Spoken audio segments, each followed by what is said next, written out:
Hello everyone, स्वागत है आपका हमारे यूट्यूब चैनल एमकेडी क्लासेस पर। तो आज अपन इस वीडियो में पढ़ने वाले हैं कक्षा 9 की एनसीईआरटी गणित प्रश्नावली 12.2 हेरोन्स फॉर्मूला है हेरोन का सूत्र।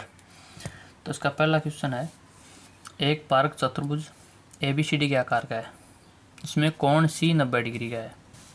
कोण C कैसा है? 90 डिग्री का। तो एक पार्क है ABCD, तो ये कोण C ले लेते हैं अपन पहले। इसमें ये कोण C ले लिया, ये है 90 डिग्री का, ठीक है। अब चतुर्भुज है ABCD, कैसा भी ले लो इसको, ये मान लो ABCD चतुर्भुज है। तो यहाँ दे दिया अपन ने A B C और ये D, ठीक है। अब देखो आगे क्या है क्वेश्चन में, AB बराबर 9 सेंटीमीटर। तो AB कितनी है? 9 सेंटीमीटर। ये भुजा है 9 सेंटीमीटर। BC ये है 12 मीटर, सॉरी मीटर में है ये 12 मीटर। CD कितनी है? 5 मीटर। AD कितनी है? 8 मीटर, ठीक है। तो यह पार्क कितना क्षेत्रफल घेरे हुए है? तो इस पार्क का क्षेत्रफल निकालना है। तो इसका क्षेत्रफल निकालना है तो क्या करना पड़ेगा अपन को, इसके दो त्रिभुज बन जाएंगे। देखो इसका, इसमें एक विकर्ण खींच दो,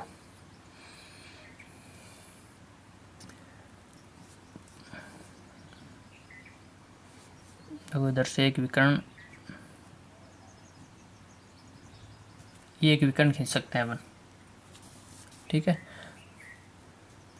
तो दो त्रिभुज बन गए ABD और CDB। तो दोनों का क्षेत्रफल याद कर लेंगे हेरोन के सूत्र से। हेरोन का सूत्र क्या है? मैंने बताया था आपको, हेरोन का सूत्र क्या है? S minus A S minus B S minus C का अंडर रूट, ये हेरोन का सूत्र है। तो इससे क्या करते हैं अपन, त्रिभुज का क्षेत्रफल याद करते हैं। तो अब एक चतुर्भुज है, तो चतुर्भुज का क्षेत्रफल अपन ज्ञात कर नहीं सकते, तो क्या करेंगे, इसमें एक विकर्ण खींच देंगे। तो विकर्ण खींच देंगे, दो त्रिभुज होंगे। तो क्या लिखेंगे यहाँ पर, विकर्ण BD खींचा जो पार्क ABCD को दो त्रिभुज ABD तथा त्रिभुज BCD में विभाजित करता है। त्रिभुज BCD में विभाजित करता है, ये दो त्रिभुज बन गए। तो अब क्षेत्रफल याद करेंगे इसका। तो BCD क्या एक समकोण त्रिभुज है, तो इसका समकोण त्रिभुज का क्षेत्रफल क्या होता है? 1/2 गुणा आधार गुणा ऊंचाई। तो पहले निकालेंगे समकोण त्रिभुज। भाई इसमें 90 डिग्री का कोण है, तो ये समकोण त्रिभुज है। समकोण त्रिभुज C या BCD का क्षेत्रफल 1/2 गुणा आधार गुणा ऊंचाई, ये होता है समकोण त्रिभुज का क्षेत्रफल। तो 1/2 गुणा आधार कितना है यहाँ पर, एक को आधार ले लेते हैं, एक को ऊंचाई ले लेते हैं। तो 5 आधार ले लो और ऊंचाई 12 ले लो। 2 से 1 कट जाएगा, 6 बार 5 को 6 से गुणा किया तो 30 वर्ग मीटर।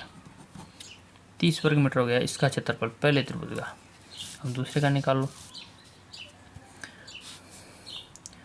त्रिभुज एक तो ABD लिया था, एक BCD लिया था, BCD का निकाल लिया, ABD का ले लो। त्रिभुज ABD का क्षेत्रफल। अब देखो इसमें ये एक समकोण त्रिभुज नहीं है, तो इसके लिए क्या करना पड़ेगा, हेरोन के सूत्र से इसका क्षेत्रफल निकाल लेंगे।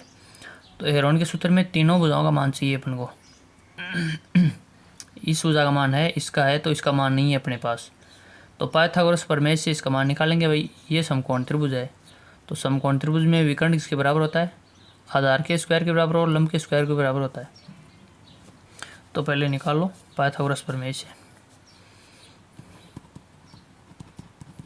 पाइथागोरस प्रमेय से बी डी की लंबाई निकालो। अभी इसका ये काम बाद में करेंगे पहले, ठीक है। तो विकर्ण स्क्वायर बराबर आधार स्क्वायर प्लस लंब स्क्वायर। तो आधार कितना है यहाँ से, इस त्रिभुज जो समकोण त्रिभुज है इसी से निकालेंगे अपन विकर्ण का मान। विकर्ण हमेशा अगर त्रिभुज समकोण है तो विकर्ण का मान निकाल सकते हैं, वरना नहीं निकाल सकते। इन दोनों भुजाओं से विकर्ण का मान नहीं निकाल सकते अपन, क्योंकि यहाँ पर समकोण त्रिभुज या कोण समकोण नहीं बन रहा। तो विकर्ण बराबर आधार कितना है 5 का स्क्वायर प्लस लंब 12 का स्क्वायर, कितना हो जाएगा 25 प्लस 144, ये हो जाएगा 169। तो विकर्ण स्क्वायर बराबर 169 है, क्या है विकर्ण स्क्वायर बराबर 169। तो विकर्ण बराबर कितना हो जाएगा, इधर से स्क्वायर हटाएंगे इधर अंडर रूट लग जाएगा 169 का अंडर रूट। तो विकर्ण बराबर 169 किसका वर्गमूल होता है 13, 169 का वर्गमूल हो गया 13, 13 का वर्ग होता है 169, ठीक है। तो ये भुजा कितनी आ गई अपने पास, ये 13 मीटर होगी।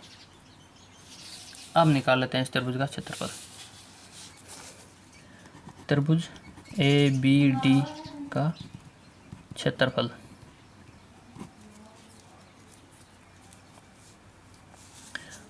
तो क्या होगा, हेरोन के सूत्र से निकालेंगे। S S minus S minus B S minus C का अंडर रूट, जहाँ ए बी सी का मान बताना पड़ेगा पहले। एक का मान कितना है 9 ले लो, बी का 8 ले लो, सी का 13 ले लो। ए बराबर 9, बी बराबर 8, सी बराबर 13 मीटर। अब एस का मान निकालना पड़ेगा अर्ध परिमाप। एस बराबर ए प्लस बी प्लस सी बटा 2, 9 प्लस 8 प्लस 13 बटा 2, कितना हो जाएगा 9 और 8 17, 17 और 13 30, 30 बटा 2 बराबर 15 मीटर। एस का मान हो गया 15।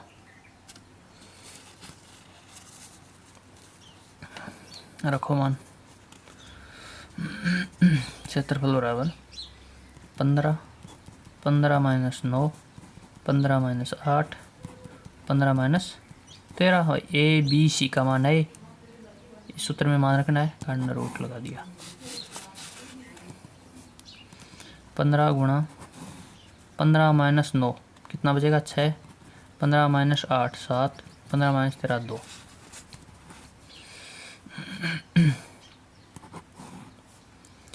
देखो 15 को क्या लिख सकते हैं 3 गुणा 5, 6 को क्या लिख सकते हैं 2 गुणा 3, ये 7 रहेगा, ये 2 रहेगा। अब देखो यहाँ 2 बार है और 3 भी 2 बार है, तो इनका जोड़ा बन गया। तो एक एक ले लेंगे यहाँ से, 2 गुणा 3, ये तो अंडर रूट के बाहर आ गया क्योंकि इनका जोड़ा बन रहा है। 2 बार है और 3 भी 2 बार है, तो एक बार आ गया। 2 एक बार ले लिया, 3 एक बार ले लिया। अब 7 और 5 एक एक बार है, तो वो अंडर रूट में रहेंगे। अंडर रूट 7 गुणा अंडर रूट 5, 3 2 नहीं 6 गुणा 35, ये अंडर रूट में रहेगा। 6 गुणा अंडर रूट 35 वर्ग मीटर। तो इस त्रिभुज ए बी डी का मान कितना आया 6 अंडर रूट 35 वर्ग मीटर, और इसका आया था ये 30 वर्ग मीटर इसका आ गया। तो अब इन दोनों को जोड़ देंगे तो कुल क्षेत्रफल हो जाएगा। चलो अब देखो यहाँ पर ये 6 गुणा अंडर रूट 35 का मान कितना होता है, अंडर रूट 36 का 6 होता है, तो अंडर रूट 35 का ये 5.9 ले सकते हैं अपन, ठीक है। तो 6 को 5.9 से गुणा करेंगे तो कितना हो जाएगा, ये हो जाएगा 35.4 वर्ग मीटर, ठीक है। देखो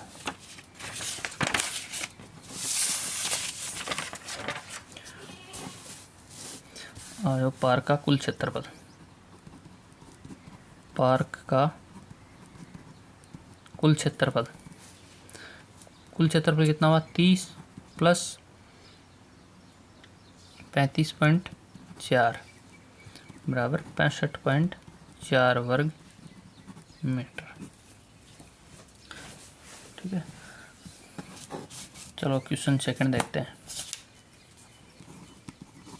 क्वेश्चन सेकंड है, एक चतुर्भुज ABCD का क्षेत्रफल ज्ञात कीजिए जिसमें AB 3 centimetre, BC 4 centimetre, CD 4 centimetre, DA 5 centimetre और AC 5 सेंटीमीटर है।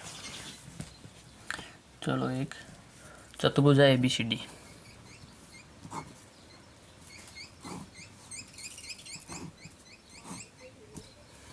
कैसा भी है, यहाँ A नाम दे दिया अपन, BCD। ठीक है, तो यहाँ से AB कितना है, ये है 3 सेंटीमीटर, BC कितना है 4 सेंटीमीटर, CD कितना है 4 सेंटीमीटर और AD है 5 सेंटीमीटर, ये 5 सेंटीमीटर है और AC 5 सेंटीमीटर। AC मतलब ये विकर्ण, अब की बार विकर्ण का मान भी अपन को दिया है, कितना है 5 सेंटीमीटर, ये विकर्ण का मान भी अपने पास है। ठीक है, तो अब दो त्रिभुज बन गए, तो हेरोन के सूत्र से निकालेंगे दोनों त्रिभुज का अलग अलग क्षेत्रफल। तो आ जाओ, पहले त्रिभुज ABC ले लेते हैं। त्रिभुज ABC में यहाँ से A का मान हो जाएगा कितना, A इसको ले लेते हैं, इसको B और इसको C, A का 3, B का 4 और C का 5 सेंटीमीटर, ये मान ले लिया। S का मान निकालेंगे, A plus B plus C बटा 2, A का मान 3, 4, 5 बटा 2, कितना हो जाएगा ये 12 बटा 2 बराबर 6 सेंटीमीटर। ये ऐसा आ गया। अब क्षेत्रफल निकालेंगे, त्रिभुज ABC का क्षेत्रफल, त्रिभुज ABC का क्षेत्रफल निकालो। हेरोन सूत्र से क्षेत्रफल S minus A, S minus B, S minus C का अंडर रूट। रखो मान, S का मान कितना है 6 माइनस A का मान 3, 6 माइनस 4, 6 माइनस 5 का अंडर रूट 6 गुणा 6 माइनस 3 3, 6 माइनस 4 2, 6 माइनस 5 1।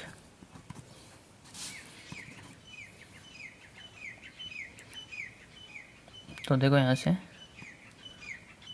6 को 3 से गुणा कर दिया 18, 18 को 2 से किया 36, अंडर रूट 36 का अंडर रूट कितना होता है 6, तो 6 वर्ग सेंटीमीटर आ गया इसका मान। तो त्रिभुज ABC का क्षेत्रफल है 6 वर्ग सेंटीमीटर। अब आ जाओ त्रिभुज ADC में या ACD में। ये त्रिभुज ABC का मान हो गया, अब ये त्रिभुज निकाल लें ACD। त्रिभुज ACD में यहाँ से A का मान क्या ले लेंगे 4 ले लो, B का 5 ले लो और C का 5 ले लो। A 4, B 5 और C 5। S निकाल लो यहाँ से, वही A plus B plus C बटा 2, 4 प्लस 5 प्लस 5 बटा 2, कितना हो जाएगा 14 बटा 2 बराबर 7 सेंटीमीटर। ये हो गया 7 सेंटीमीटर। अब त्रिभुज ACD का क्षेत्रफल, इन दोनों का क्षेत्रफल निकालना पड़ेगा, दोनों का क्षेत्रफल अलग अलग निकाल के अपन उनको जोड़ देंगे तो पूरे चतुर्भुज का क्षेत्रफल हो जाएगा। तो त्रिभुज ACD का क्षेत्रफल निकालो, वही हेरोन का फॉर्मूला लगेगा, S minus A, S minus B, S minus C का अंडर रूट। S का मान 7 है अपने पास, 7 माइनस 4, A का मान 4 है यहाँ से देखो, B का 5 है, C का 5 है, 7 माइनस 5, 7 माइनस 5 का अंडर रूट, 7 गुणा 7 माइनस 4 3, 2, यहाँ से भी 2, देखो ये 21, ये एक बार है, इन 7 3 21, क्योंकि ये दोनों एक बार हैं तो इनको गुणा कर दिया। गुणा, ये जोड़ा बन रहा है 2 का, तो यहाँ से एक बार 2 लिख देंगे। तो कितना हो गया इसका, 2√21 वर्ग सेंटीमीटर। ये हो गया 2√21 वर्ग सेंटीमीटर। अब 21 का वर्गमूल निकालना पड़ेगा अपन को। तो 21 का वर्गमूल क्या होता है, 21 का वर्गमूल होता है 21 का होता है वो 4.58। 21 का वर्गमूल होता है 4.58। देखो कैसे आता है, एक ट्रिक है इनका वर्गमूल निकालने की। जैसे √21 है, चलो मैं आपको इधर बता देता हूँ। √21 है अपने पास। √21 को अपन क्या लिख सकते हैं, 16 + 5 का अंडर रूट ऐसे लिख सकते हैं। एक संख्या ऐसी लेनी है जो जिसका वर्गमूल निकाल सके अपन। 16 का निकाल सकते हैं, 4 होता है, लिख सकते हैं इसे 16 + 5, ठीक है। और एक ऐसे भी लिख सकते हैं इसको 25 - 4, ऐसे भी लिख सकते हैं। इनमें से 25 - 4 जाएगा 21 आएगा, 16 + 5 ये भी 21 होगा। देखो 16 का होता है 4, यहाँ प्लस है तो प्लस 16 का वर्गमूल 4 ले लिया। अब क्या करना है, ये 5 इस यहाँ ऐसा कैसा लिखना है, ठीक है। और इस 5 को डिवाइड करना है, 5 में किसका भाग देना है, इस 4 के डबल का। 4 का डबल, 4 का 2 गुणा 8, इस 8 का भाग देना है 5 में। कितना होगा, 4 + 5 में भाग देंगे 8 का, कितना आएगा, 5 में 8 का भाग देंगे तो 0.58 आएगा। 0.58 जोड़ो इनको। देखो यहाँ 50 हो जाए, पहले देखो भाग दे के देखो, पॉइंट लगेगा 50 हो जाएगा। 8 का भाग देंगे, 8 × 5 = 40, या 8 × 6 = 48, 6 बार होता है। चलो 0.6 ले लो इसको, सीधा बात ही ख़त्म है, ठीक है। 0.6, तो 4 और 0.6 कितना हो गया, 4.6, ये हो गया। ऐसे अब देखो इसका देख लो, 25 का कितना होता है 5। अब यहाँ माइनस है तो यहाँ माइनस 4 बट्टा, अब ये 5 का 2 गुणा का भाग देंगे इसमें 10।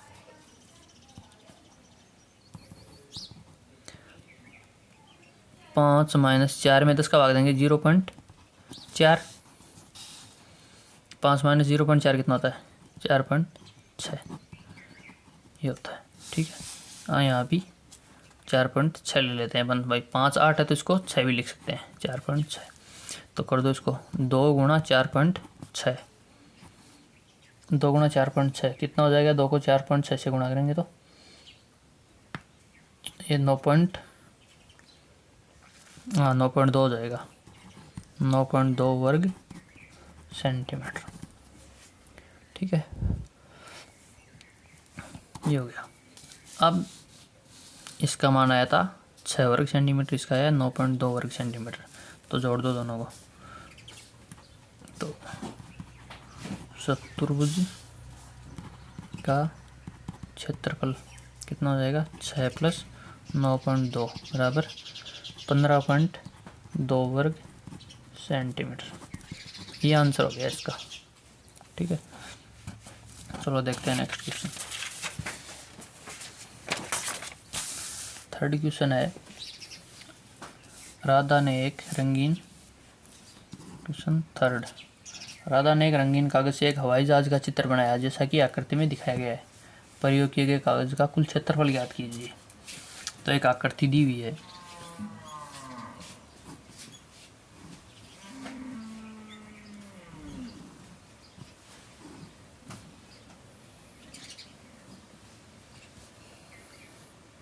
देखो एक ऐसी आकृति दी हुई है अपन को,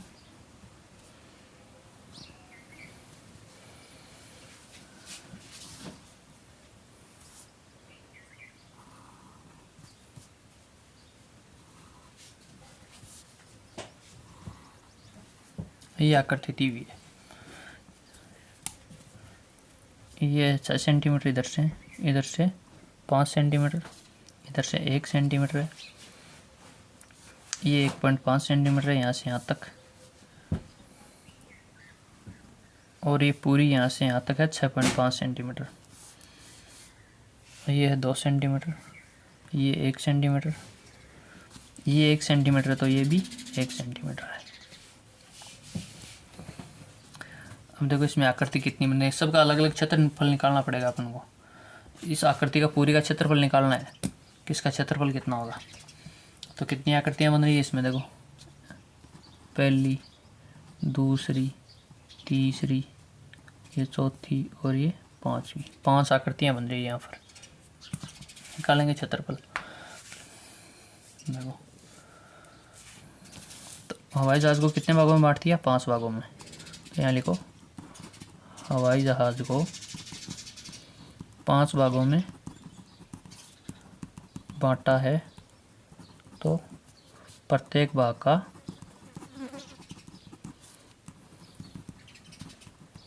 क्षेत्रफल निकालेंगे। निकालो आकृति 1 का क्षेत्रफल।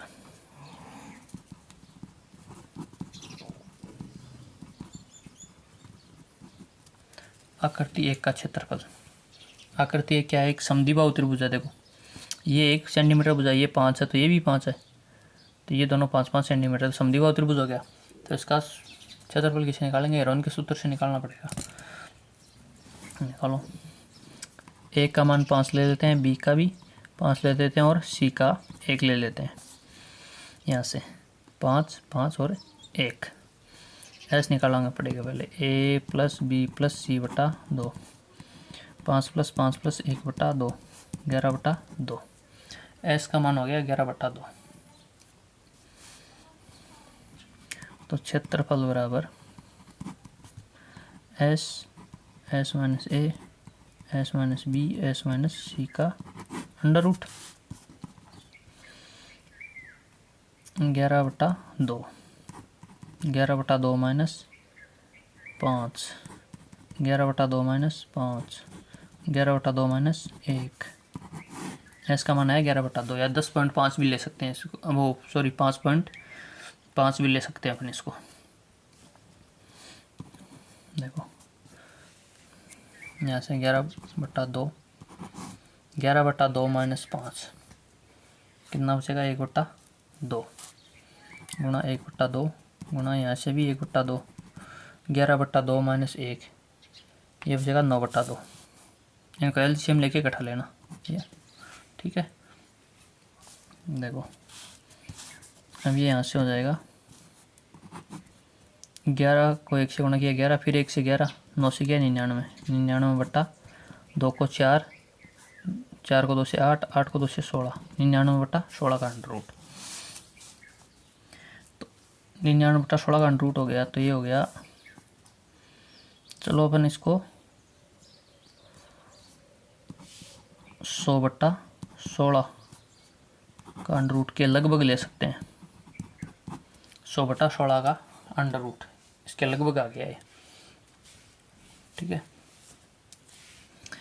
तो 100 का क्या होता है 10 और 16 का 4, 10 बटा 4 बराबर 2.5 वर्ग सेंटीमीटर। ये हो गया इसका क्षेत्रफल। तो आकृति पहली का हो गया 2.5 वर्ग सेंटीमीटर, ठीक है। अब देखो आकृति दूसरी का क्षेत्रफल निकालते हैं। आकृति 2, देखो एक आयत की तरह आकृति 2, ये देखो ये 1 सेंटीमीटर है दोनों तरफ से, और ये कितनी है 6.5 सेंटीमीटर। तो इधर निकालो आकृति 2 का क्षेत्रफल।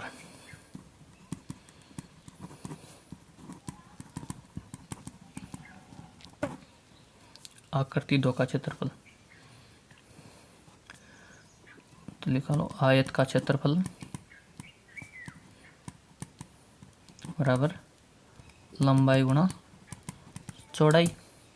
तो लंबाई कितनी है इसकी 6.5 गुणा 1 बराबर 6.5 वर्ग सेंटीमीटर।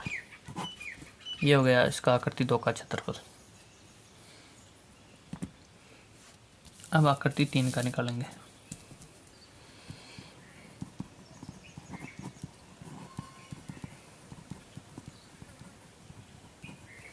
ये आकृति 3 है अपने पास। तो आकृति 3 कैसे है, देखो ये 1 सेंटीमीटर ऊपर से और ये नीचे से है, ये है 2 सेंटीमीटर,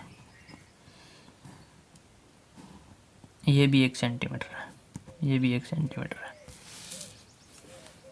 ये 1 2 ये 1 सेंटीमीटर है। तो क्या करेंगे अपन, इस 2 सेंटीमीटर का एक बीच का पॉइंट ले लेते हैं यहाँ पर। तो 1 सेंटीमीटर इधर है और 1 सेंटीमीटर इधर है, तो यहाँ से इसको मिला दो, ये लो, ये 2 रेखाएं और खींच दी, तो ये समद्विबाहु त्रिभुज बन गया ना एक। ये इसके समांतर है तो ये 1 सेंटीमीटर है, ये भी 1 सेंटीमीटर होगी, ये इसके समांतर है 1 सेंटीमीटर, ये तो ये भी 1 सेंटीमीटर होगी। तो 3 समबाहु त्रिभुज बन गए, एक ये बन गया, एक ये बन गया और एक ये बन गया। तो इस आकृति में 3 समबाहु त्रिभुज बन रहे हैं। तो समबाहु त्रिभुज का क्षेत्रफल क्या होता है, समबाहु त्रिभुज का क्षेत्रफल √3/4 भुजा स्क्वायर, √3/4 भुजा स्क्वायर। तो निकालो समबाहु त्रिभुज का क्षेत्रफल, √3/4 गुणा भुजा, भुजा का मान कितना है 1 सेंटीमीटर, तो 1 का स्क्वायर यहाँ से रख देंगे स्क्वायर। तो √3/4, भाई 1 का स्क्वायर 1 ही होता है, 1 से इसको गुणा करेंगे कोई फर्क नहीं पड़ेगा, ये आएगा √3/4। अब ये एक समबाहु त्रिभुज का क्षेत्रफल है, ये किसका है, एक समबाहु त्रिभुज का क्षेत्रफल। निकालना किसका है, तीनों का। भाई इसका पूरी आकृति का चाहिए अपन को, भाई नीचे वाली ये आकृति है तो इसका पूरी का चाहिए। तो यहाँ 3 समबाहु त्रिभुज बना दिए अपन ने, तो तीनों का क्या हो जाएगा, तीनों समबाहु त्रिभुज का क्षेत्रफल। तीनों समबाहु त्रिभुज का क्षेत्रफल क्या होगा, 3 से गुणा कर देंगे इसको, तो √3/4 गुणा 3, ठीक है, ये हो गया इसका। तो करो ऊपर गुणा कर दो इसको, चलो 3 गुणा √3 का मान होता है 1.732/4, 3 से गुणा करेंगे तो ये आ जाएगा 6, 3 को 2 से किया 6, 9, 21 से 1 2 3 2 5, 5.196/4। तो इसमें 4 का भाग देंगे, 1 बार जाएगा, 0.2 बार जाएगा, 9 वर्ग सेंटीमीटर। ये आकृति तीसरी का क्षेत्रफल हो गया। अब आकृति 4 का क्षेत्रफल निकालते हैं। आकृति 4 है ये एक समकोण त्रिभुज बन रहा है, देखो यहाँ 90 डिग्री का कोण बन रहा है यहाँ, तो समकोण त्रिभुज से निकाल लेंगे। निकालो आकृति 4 का क्षेत्रफल। तो समकोण त्रिभुज का क्षेत्रफल क्या होता है, 1/2 गुणा आधार गुणा ऊंचाई, 1/2 गुणा आधार गुणा ऊंचाई, 1/2 गुणा आधार। अब इसमें 1 को आधार लेना पड़ेगा, 1 को ऊंचाई लेनी पड़ेगी। किसी को भी ऊंचाई ले लो, किसी को भी आधार ले लो। 6 गुणा 1.5 कर दो यहाँ से, 3 बार 3 को 1.5 से गुणा किया, 4.5 वर्ग सेंटीमीटर। ये हो गया आकृति चौथी का क्षेत्रफल। 5वीं का भी यही है, क्योंकि चौथी और 5वीं आकृति दोनों बराबर है। आकृति 5 का क्षेत्रफल ये भी यही होगा, 4.5 वर्ग सेमी। तो अब क्या करना है अपन को, सभी का क्षेत्रफल जोड़ना है। तो कागज का कुल क्षेत्रफल, कागज का कुल क्षेत्रफल कितना हो जाएगा, सभी आकृतियों का क्षेत्रफल जोड़ दो, पहली आकृति का प्लस दूसरी आकृति का प्लस तीसरी आकृति का प्लस चौथी आकृति का प्लस पांचवी आकृति का। जोड़ो। पहली का आया था अपने पास 2.5, दूसरी का 6.5, तीसरी का आया था 1.299, चौथी का 4.5 और पांचवी का भी 4.5। इन सब को जोड़ दिया। इन सब को जोड़ने पर कितना हो जाएगा? ये हो जाएगा 19.3 वर्ग सेंटीमीटर। 19.3 वर्ग सेंटीमीटर, ये आंसर हो गया इसका। ठीक है, मिलते हैं नेक्स्ट वीडियो में।